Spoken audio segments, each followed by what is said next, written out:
if we win with great unionization campaigns, but our labor laws are getting, whittled down to nothing because we don't have the working class folks in the position of power that are looking out for those interests, what are we really gaining in the long run? Are you on?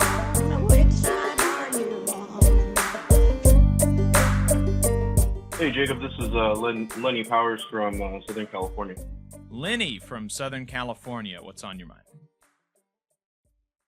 Yeah, first and foremost, I just wanted to go ahead and address the Mercedes unionization efforts down in the South.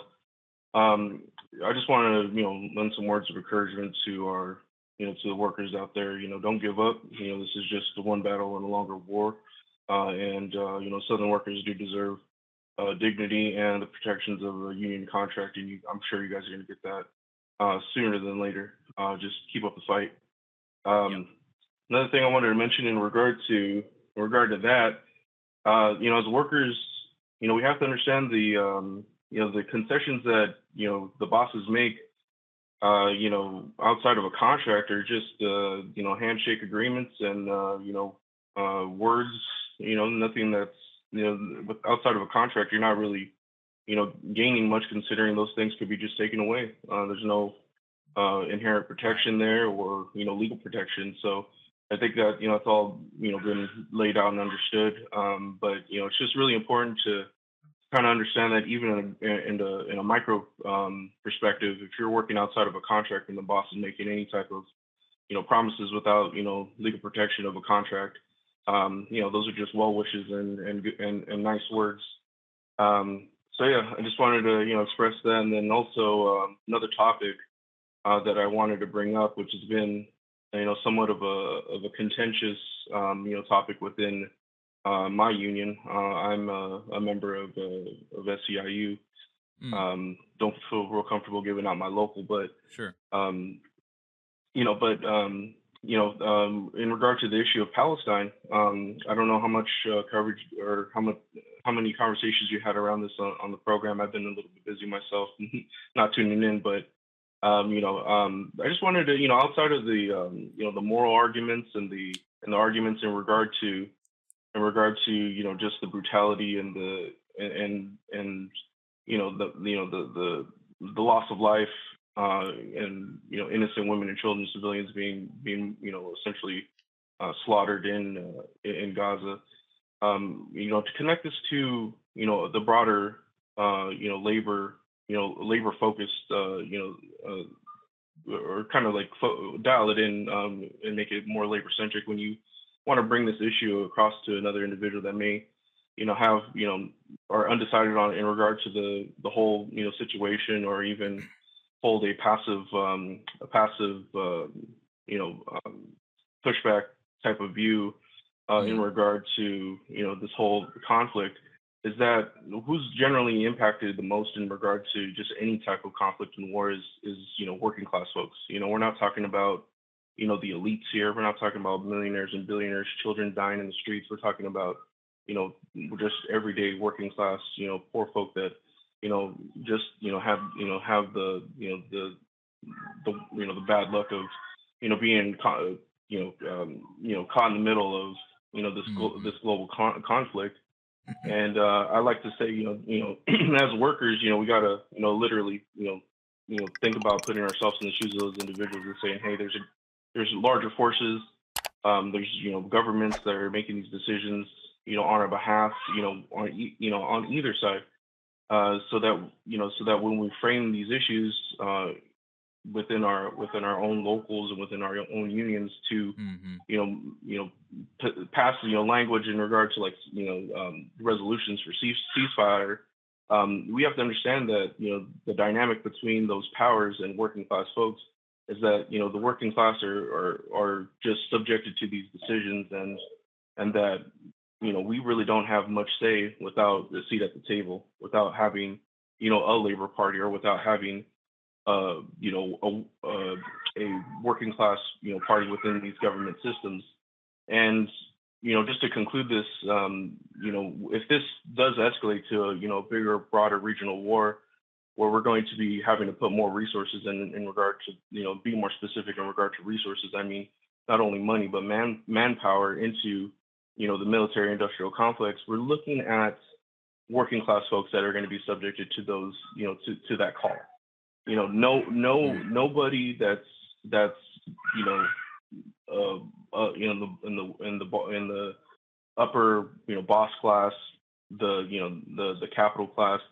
Those individuals don't send their daughters and sons into war. It's all working class folks, and these conflicts are just masking a larger issue regarding the inaffordability of our common goods and our necessities for life, the high cost of shelter, the high cost of food, the high cost of just being able to survive and live in this country.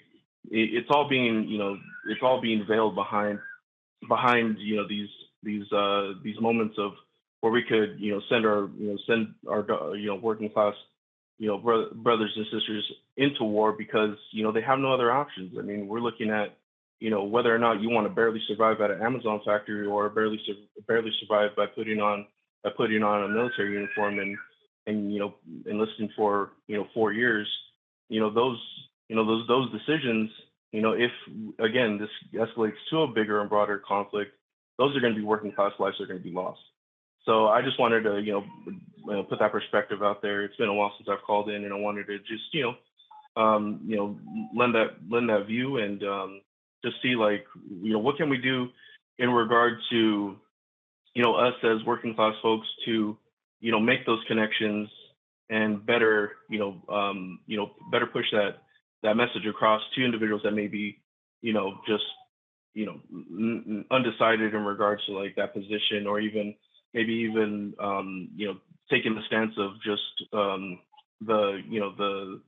the mainstream media narrative of how we should be our relationship to this conflict, just from your perspective. Hey, 5 seconds. Just wanted to say that this is only possible because of our donors. If you want to see more of this, then consider donating yourself at tvlr.fm/donate. Yeah. Appreciate the call, Lenny. Thank you. So coming from a labor standpoint, and we have talked about it on the show a few times, and we've had a couple of interviews about it, and you can find that on our channel if that's something that you're interested in listening to. We talked to UAW Region 9A Director Brandon Mancia about the UAW's call for a ceasefire and them kind of being out front on this issue as a large international union that is engaged in a serious and contentious battle with the non-union auto sector when, so one of the things, I guess, at the front is, I'm coming from a labor perspective. I don't really approach a lot of these things as a politics person. I'm not, a member of the Democratic Party. I'm not a member of the Republican Party, certainly, or anything, or any organized political party with a ballot line. And so, I come at this from a position of my membership and my leadership in the labor movement. And there are people that ask, why do you, in that capacity, have a stance on Palestine and Israel? Why is this something that you even talk about? It's not a labor issue. It's not a labor issue, they'll say. And I think that's one of the most absurd things to say. Just to kind of set the table, there is I can't think of a more working class issue than the issue of war, right? I mean, we're talking about a situation where working class people in Israel are conscripted to go and kill working class people in Palestine with the support and tax dollars and products of labor of working class people in the United States. And so therefore it is, if not incumbent, I think it is incumbent on us, but if it is not incumbent, it is at least logical that unions in the United States would take a stance on this issue, because we are the organized bodies of the working class as such. There are other bodies into which the working class are organized, fraternal organizations, churches, things like this, but they are not organizations and bodies of the working class as such. That is the exclusive domain of the labor movement, of unions. And so, because this is an issue that is so intimately tied with working class people here and on the other side of the globe, I think it's incumbent on us to have a position on it. We should have a position on it. We should analyze it, and we should figure out what is the best thing for our members, for our countrymen, and for people across the world, because labor should have an internationalist outlook. So, so I think that's the first thing to understand, and that's why unions should take a stance on this. And then, after that, after we get to the point where we should just have a position on this, then, I do think that is where you start going into, these issues about the unjustness of Israel's war and the prosecution of it, and the brutal conditions that Palestinians are being subjected to now uniquely, but also, since the creation of the State of Israel, Palestinians have been subjected to second-class existence within the within the borders of Israel and within the borders of Israel's controls of Israel's security control. And so we should not be supporting a regime that is doing the things that Israel is doing. And so you just gotta, it's difficult to, I don't know of a magic kind of phrase to get people to, think of it in those terms, to understand that, what Israel is doing is not just. It's just you have to kind of expose people to the realities on the ground, I think, and get them to see what's being done and how intimately we are involved in it as American citizens and as union members. Just for one thing, of course, this doesn't speak to the kind of humanity and all of that, but thinking about the labor that members of my union do, I work on Redstone Arsenal. My labor does not go towards weaponry and military stuff like that. I work in energy, but many of my members do in my union. And it's just so sad to me that the product of their life's work is ultimately destruction, right? I mean, that's just sad. It would be sad to have that be true about your work, right? And I think that I think that people would get more of a sense of purpose. They would feel better about the product of their work if it was productive rather than destructive, right? If instead of building bombs, instead of building rockets, instead of building missiles in Huntsville, if we were, designing bridges, if we were designing roads, if we were, building schools, doing things like this in Huntsville instead of the focus on the weapons industry, I just can't help but think that the workers here would feel better about what they do. I think that a lot of them, they really don't think about what they do, and no doubt there are some of them that kind of feel an affinity for, they've been kind of inculcated into the idea that, what I'm doing is protection and defense, and it's good ultimately.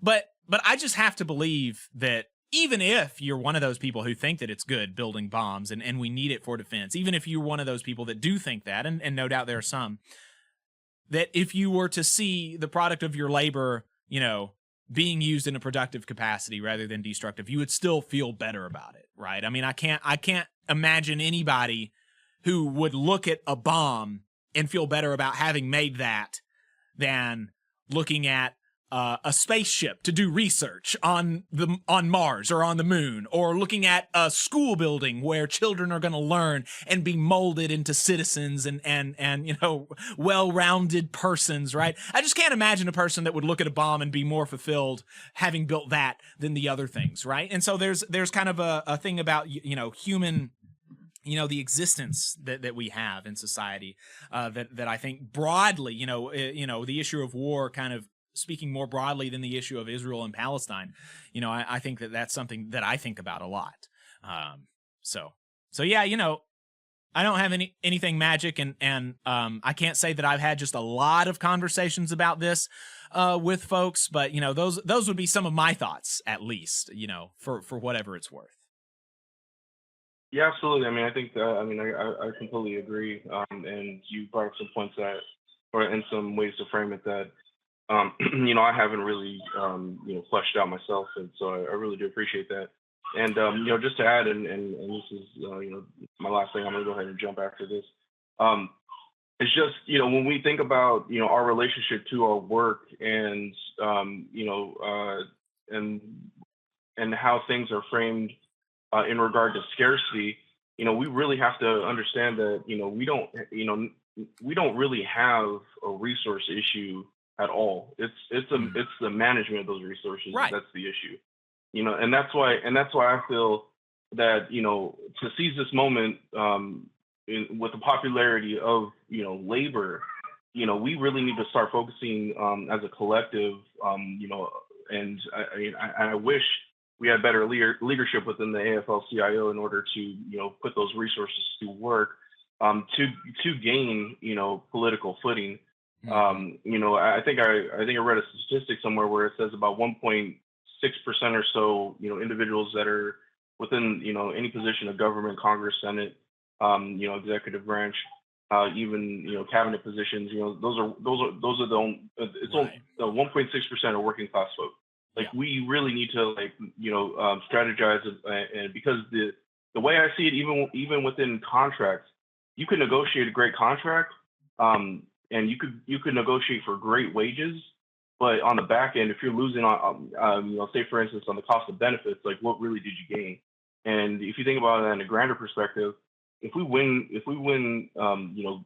great unionization campaigns, but our labor laws are getting whittled down to nothing because we don't have the people, we don't have working class folks in the position of power that are looking out for those interests, then what are we really gaining in the long run? So I just wanted to leave with that. Jared, thanks so much for what you guys do. I really appreciate it. Have a good one. You just saw a clip from the Valley Labor Report. We are live every Saturday morning from 9:30 a.m. till 12:30 p.m. And we pride ourselves on keeping all of our content free to everybody so that we can talk to as many working folks as possible. If you support the work that we're doing, you think that it's important, you think that it's good, then consider making a monthly contribution to the project, and you can do that on our website, tvlr.fm.